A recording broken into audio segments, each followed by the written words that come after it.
Welcome to episode 12 of the Find Your Calling channel. In this episode, we'll show you how to take the chart of commitments and activities you've made and use that information to begin planning your disconnection period. This will help give you the space and time necessary to create the inner stillness you need to help you discern your true calling in life. I'm glad you joined us today, so let's dive right in. Once you've created your list or chart of activities and commitments, your next task is to make a plan for temporarily removing as many of the non-essential commitments in your life as is feasible.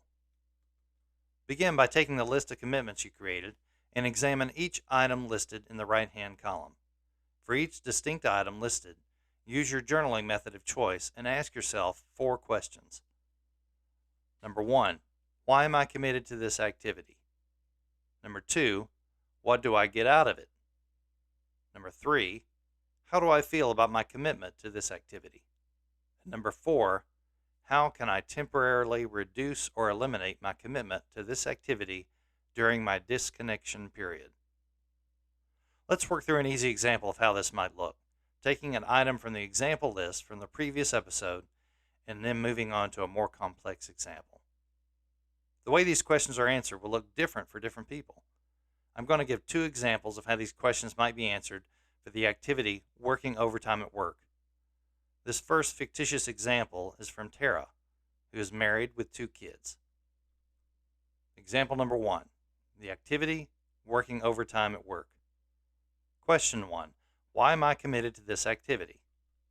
Here's Tara's answer.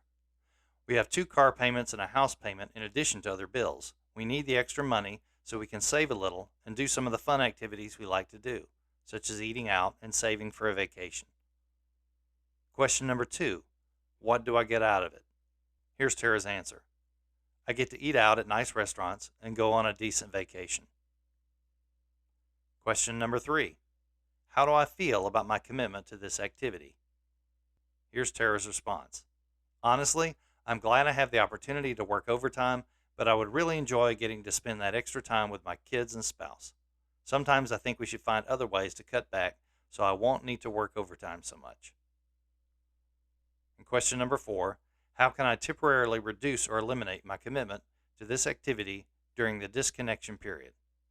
Tara's response, I could discuss with my spouse the possibility of cutting back on or temporarily stopping overtime work during this planned disconnection period. In the above example, we see that Tara is willingly trading the extra time spent at work for the opportunity to eat out at nice restaurants and go on a better vacation than she would otherwise be able to enjoy. The validation she's receiving doesn't appear to be related to her identity, i.e. her value or worth as a person. Instead, she seems to have made a very deliberate decision to be committed to the activity of working overtime in return for some very clear, tangible benefits. While this activity does not seem to be providing any unhealthy validation in her life, it does require a significant commitment of time. Since we're also looking for ways to create space in our lives to allow for meditation, decompression, and calm, it's one area to consider for reducing the busyness factor. If you're too busy, it will be much harder to achieve the clarity of mind and space required to discern your calling accurately. Example number 2. Same activity, working overtime at work. In this example, John has a wife and a child, and he's working overtime for a very different reason. Let's see how he answers these same 4 questions.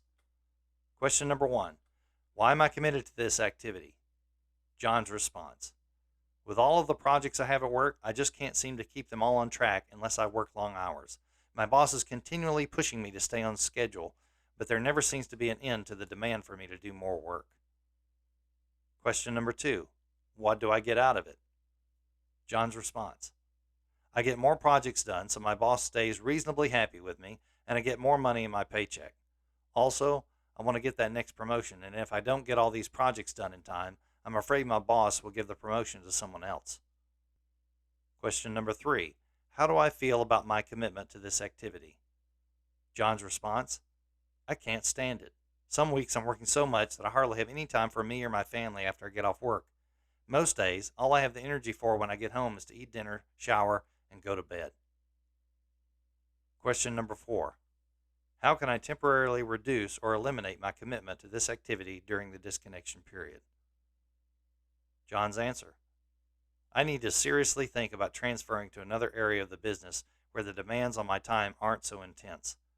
I'm just not happy with this work environment, and I'm ready to make a change for my long-term happiness. For John, the choice to work overtime has some very different implications than in the first scenario.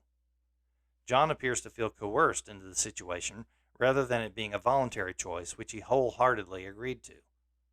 The reason he gives for continuing to work the overtime is to please his boss in an effort to hopefully secure a future promotion.